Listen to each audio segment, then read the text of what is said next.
O que acontece no espaço não fica apenas no espaço. Fenômenos invisíveis vindos do Sol e além dele influenciam o planeta, a tecnologia e até o futuro da humanidade. No TV Câmara Entrevista de hoje, vamos falar sobre geofísica espacial, que é a ciência que estuda essas forças e ajuda a entender como o universo se comporta ao redor da Terra.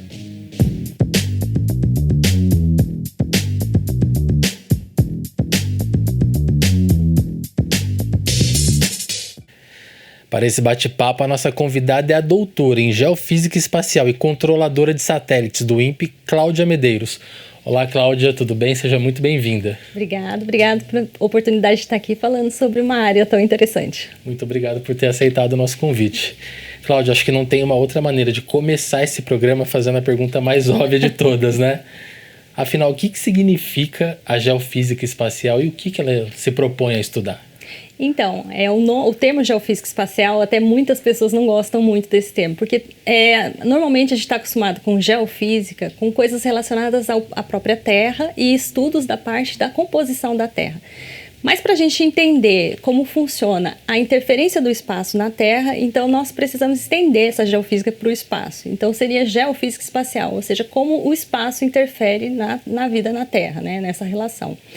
Muitos pesquisadores e pessoas da área preferem até falar física espacial, porque a gente vai estudar fenômenos físicos que acontecem no espaço e a gente acaba estendendo até a outros planetas. Mas, por consenso hoje, o que nós temos aqui no Brasil, no próprio INPE, é geofísica espacial. Então, seria o estudo da interferência desse espaço próximo na vida aqui na Terra. E essa modalidade de estudo, ela já existe há muito tempo? É um campo de estudo que já surgiu e já vem sendo observado há muitos anos? É um dos campos de investigação mais longos que nós temos, né? Inclusive, os dados de observação do Sol, que faz parte desse contexto de observação de geofísica, né, espacial, eles são um dos registros históricos mais distantes, mais longos que nós temos, inclusive as detecções de campos magnéticos, né, que vêm até mesmo de civilizações orientais e tal, mas acho que principalmente no quesito de exploração espacial, foram os primeiros experimentos que foram enviados para o espaço, foram os experimentos relacionados a essa relação entre o espaço e a Terra, né? Então, desde que foi lá o primeiro Explorer 1, né, que já levou o primeiro detector de partículas, o objetivo já era isso. A própria introdução do estudo do espaço no Brasil, né, na criação do próprio INPE, ela veio a partir das ciências espaciais que envolvia essa interação, né, do espaço com a Terra. Certo. E a gente tem ouvido falar muito sobre esse tema cada vez mais, né? Por que ele é tão importante atualmente, Cláudia? Estudar a geofísica espacial. A geofísica espacial, para mim, sempre foi importante, mas quanto mais tecnologia nós colocamos no nosso dia a dia, mais essa relação entre o espaço e a Terra acaba sendo importante. Especialmente quando a gente começa a utilizar o espaço próximo com objetos lá, né? Então, a gente estávamos muito familiarizados com a atmosfera próxima, com as interações dos ventos, das massas, das circulações de ar, de massas de ar aqui mais próximas da superfície, mas quando a gente coloca um satélite, um objeto no espaço, ele está acima dessa região. E acima dessa região tem um outro ambiente que é mais importante. E esse ambiente está relacionado com o espaço próximo e com o Sol. Então, quanto mais nós tentamos sair da Terra ou dependemos mais do espaço, mais a gente precisa entender de geofísica espacial. Entendi. E o que especificamente, né, os cientistas buscam estudar ali no espaço ao redor da Terra? Para a gente, o objeto, além da fonte, né, que é o próprio Sol, que é a fonte primordial da energia da Terra, é o campo magnético, que é como o campo magnético reage a esse ambiente exterior. Então, o campo magnético ele vai apresentar no seu comportamento uma resposta ao meio interplanetário, que é o local onde está os fenômenos solares acontecendo, e aí essa interação entre o nosso campo magnético e esse meio interplanetário é que vai reger o comportamento desse ambiente do espaço próximo. Certo. E o que vocês utilizam para fazer esses estudos? É algo aqui na Terra? Acredito que vocês também enviam coisas para o espaço também, né? Para poder justamente investigar, né? Isso. Os primeiros estudos, né, as primeiras observações foram mesmo do campo magnético em solo, então você perceber qual é o comportamento dos elementos químicos, né, das rochas magnéticas ou até mesmo dos seus sistemas elétricos. Há algum tipo de fenômeno que estava acontecendo, né, no espaço, então como isso mexia aqui na Terra. Então, você imagina você olhar para o céu, né, para quem mora em umas regiões próximas aos polos, e você vê umas nuvens coloridas, de repente, que aparecem de vez em quando. E, de repente, você observando isso, você começa a associar isso com algum tipo de observação que você vê no Sol. E depois você começa a medir que isso está interferindo na sua bússola, por exemplo. Então, são essas as primeiras formas da gente entender ou ver que existe alguma relação entre o Sol e a Terra, que não é somente aquela do Sol aquecendo a Terra, né? Mas também alguma coisa a mais acontecendo aí. Então, primeiro a gente tem os magnetômetros, né, que são os equipamentos que nós instalamos em solo, que medem o campo magnético da Terra e, com a medida do campo magnético da Terra, o quanto ele varia ou sofre algum tipo de interferência, e aí sim investigar qual é a fonte dessa interferência. A partir daí, você precisa observar alguns fenômenos que você não consegue observar da Terra. Então, é nesse caso que nós precisamos mandar esses satélites para o espaço. E aí, esses satélites no espaço vão levar alguns equipamentos sensíveis para os tipos de medidas que a gente precisa associados a esses fenômenos. Perfeito. Qual que é a diferença, Cláudia, da geofísica espacial para a geofísica tradicional? É que a geofísica tradicional, a gente costuma falar que ela estuda geralmente a rocha, geralmente o solo, os minerais do solo, a formação, a terraformação, né, a própria origem e os componentes da superfície, né, da Terra, né. Então, a geofísica espacial faz a diferença. A diferença é exatamente isso, é porque a gente não vai ficar preso ao corpo sólido terrestre, né? Sim. A gente vai extrapolar isso para como é que o que acontece lá interfere nesse corpo aqui também, porque uma das medidas que nós fazemos, né, da interferência do campo magnético, né? Então, se ele interfere nos meus equipamentos, de que forma ele interfere também no corpo em si, né, da Terra, né? E aí é onde a gente pode observar alguns fenômenos de indução, por exemplo, magnética. Então, essa indução magnética é um fenômeno importante, acaba acontecendo aqui na superfície, né?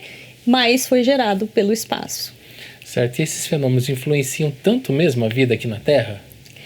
Eles influenciam, sim, mas em algumas situações não tão críticas quanto algumas pessoas pensam. Algumas sim, algumas não.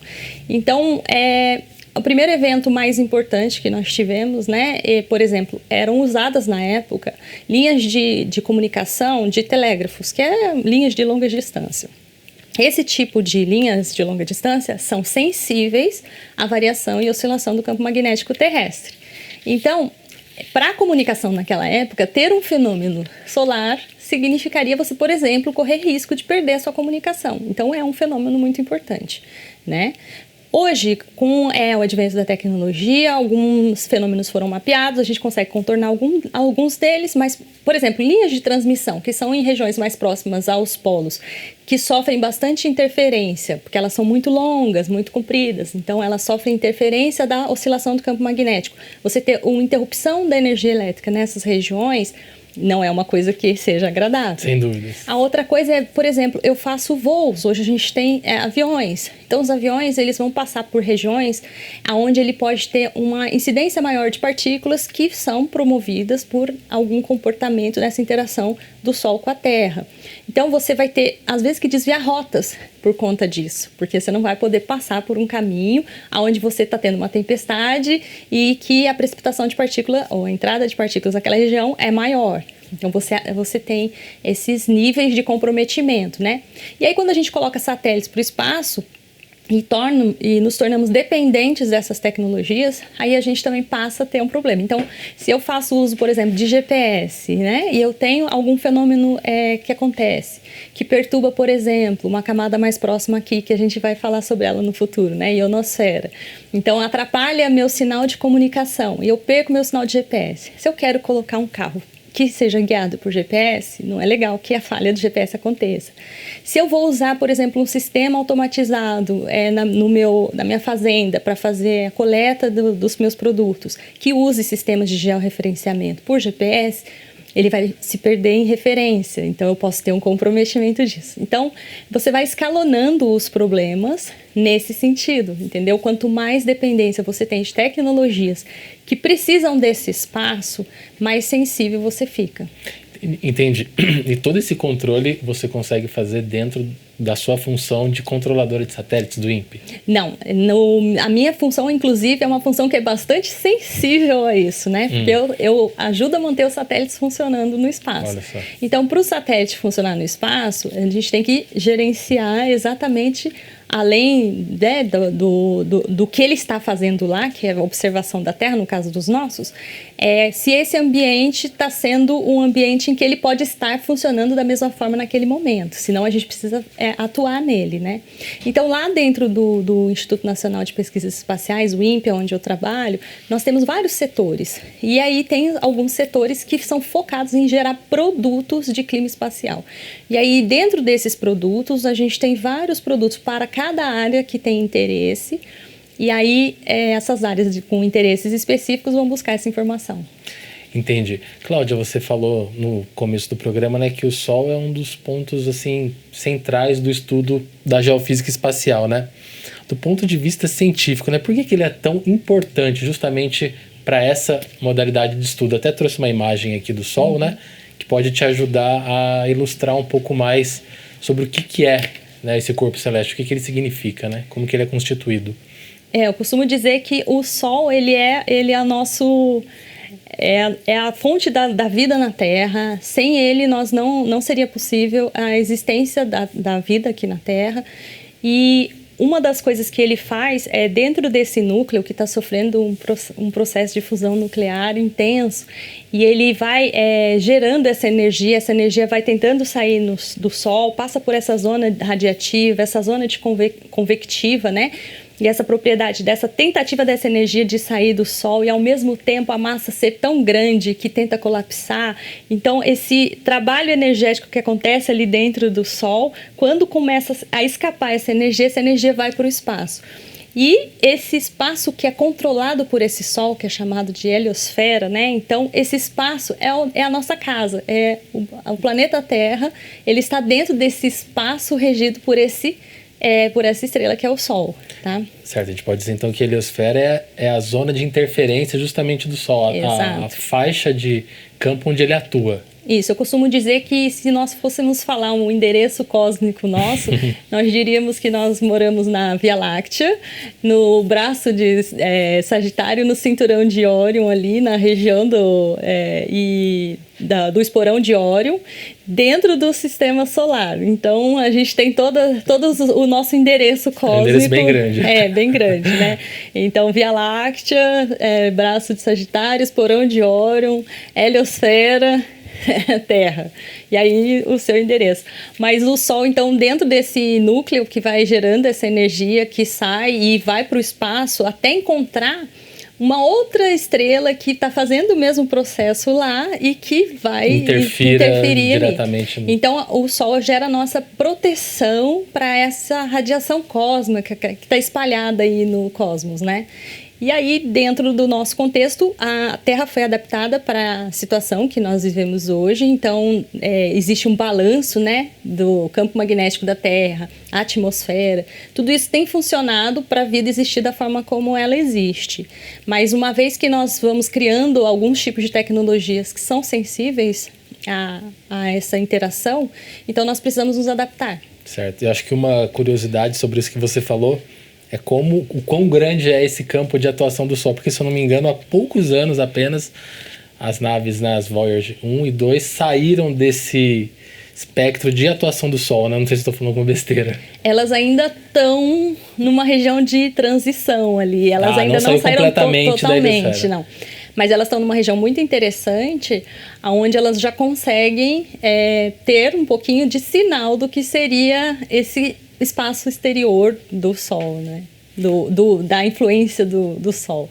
Então é uma região muito interessante e tem atendido ao que a gente imaginava que fosse mesmo, né? Certo. Cláudia, existem algumas assim regiões invisíveis do espaço que somente a geofísica espacial consegue estudar, por exemplo?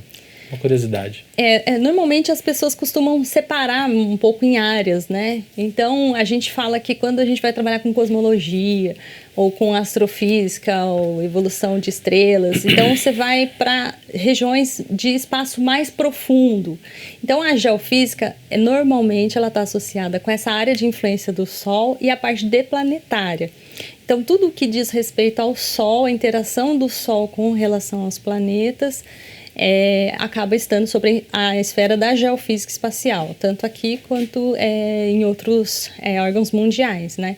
E aí quando a gente sai dessa esfera de influência do Sol, e aí a gente começa a trabalhar com outros processos que seriam cosmologia, astrofísica, aí você vai ver essa interação a um nível maior. Perfeito. Voltando ao tema Sol, né? O que são as tempestades solares que a gente ouve falar tanto? Então, se você puder botar a imagem de novo, aí eu vou... Sol. Isso, coloca pra gente. Por favor, aí. novamente, a imagem do Sol. Isso. Tá ali. Então, você tá vendo que, como eu disse para vocês, no núcleo do Sol a gente tem esse processo de fusão nuclear, e aí Certo. essa energia gerada no núcleo vai tentando sair, e ela passa por essa zona radioativa, que é da radiação mesmo tentando sair, e aí quando ela vai chegando nessa zona de convecção, ela vai ficando mais fria. E aí ela não consegue mais sair e volta. Então é que nem uma panela de água fervendo, né? Então a parte quente sobe, a fria desce e vai ficando presa nesse processo, que é entre a explosão, né, da fusão e ao mesmo tempo a gravidade que tenta colapsar. Então isso forma essa região essa massa de gás e plasma, que é o Sol, e na superfície, que seria a região mais externa que nós conseguimos observar, é a fotosfera. Então, a fotosfera seria aonde a gente chega na parte de cima dessa zona de convecção. E ali a gente pode ver alguns fenômenos especiais que são possíveis de se ver até a olho nu, digamos, com os equipamentos de proteção para a vista. Certo. Essas manchas solares. Então, essas manchas solares são regiões onde o campo magnético acima dessa região de convecção, ele faz com que naquelas regiões a gente não tenha um transporte de calor eficiente. Então, ela é um pouquinho mais fria do que a região em volta. Tipo assim, a região ali é 6.000 graus Kelvin, próximo de Celsius, do lado é 5.500, ou seja, super quente. Super quente. Mas essas regiões são interessantes porque como a gente identifica que a gente vai ter um comportamento anômalo do campo magnético nessa região, esse campo ele pode ter um comportamento que pode gerar uma atividade magnética que pode fazer com que rompa ou gere uma reconexão magnética nessa região. Quando acontece isso, o que está ali próximo é jogado para o espaço, tá?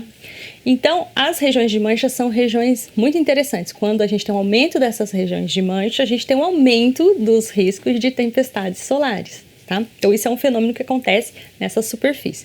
E aí a gente vai subindo um pouquinho mais, né? Chegando no que seria a atmosfera mais próxima do Sol. Lembrando que o Sol não tem superfície sólida, tá? A gente até então está falando de camadas de comportamentos que são esperados com esse tipo de fonte de energia, né? Certo. Aí a gente vai ter ali o que a gente chama de coroa solar. Então, essa região da coroa é uma região que também tem bastante partículas, tem plasma, tem gás. Então, quando a gente sabe que nessa região, às vezes ela pode ser perturbada, e aí quando ela rompe essa energia que acontece na própria mancha solar, a atividade, ela pode jogar essa massa que está nessa coroa solar para o espaço. E aí a gente vai ter uma ejeção de massa coronal. Então, normalmente, a ejeção de massa coronal está associada com essas regiões de manchas solares, que está associada com regiões ativas, que quanto mais manchas solares, mais regiões ativas. E, ao mesmo tempo, a gente pode ter nessa coroa alguns buracos. Quando a gente tem alguns buracos nessa coroa, a gente vai ter essa energia do Sol fluindo de uma forma mais acelerada, tá? Entendi. E esses eventos, eles são raros de acontecer ou eles são bem assim... Os eventos... O Sol, ele tem um ciclo, né? Foi observado ao longo, como eu disse, é uma série bem longa de observação do comportamento dessas manchas e se percebeu que existe um ciclo de ocorrência dessas manchas. E aí esse ciclo, ele tem uma duração média de 11 anos. Então, a cada 11 anos, o Sol passa por um período em que ele tem muita mancha solar para um período em que ele tem quase nenhuma ou nenhuma mancha solar. Então, ele passa esses intervalos a cada 11 anos. E nos últimos anos, nós estamos no período de máxima. Então, você pode observar o Sol quase todos os dias, você vai ver manchas solares numa certa região que é convencional de ter no período de máxima solar. E então, você vai ter mais atividade solar. Então, a gente fala que esse é um período em que a gente tem mais chances de ter essas ejeções de massa coronal, de a gente ter alguns tipos de explosões solares, mas isso não significa que no outro período de mínima a gente não tenha tempestade. A gente pode ter também. Entendi. E existe o risco real, Cláudia, desses fenômenos, né, espaciais como as tempestades solares, talvez um dia desligar todas as formas de comunicação que a gente tem aqui na Terra? A gente corre esse risco? A gente tem que lembrar que depende da comunicação que a gente está falando. Se você tiver uma comunicação que seja totalmente dependente de satélites, se tiver uma super tempestade, você pode ter um comprometimento da comunicação por satélite. Mas hoje nós não temos uma comunicação super dependente de satélites. Na nossa casa, no dia a dia, apesar de a gente achar que a gente usa o satélite para o nosso celular, a gente não usa. A gente usa as torres de comunicação e as centrais de comunicação. Então, nesse nível, nós temos proteção para esses sistemas de comunicação. Agora, tudo que precisa atravessar a atmosfera pode sofrer bastante com os efeitos de uma tempestade solar. Certo. Cláudia, a gente precisa fazer um intervalo, mas a gente já volta, tá bom? O futuro da humanidade e a exploração espacial são assuntos para o próximo bloco. A gente volta já.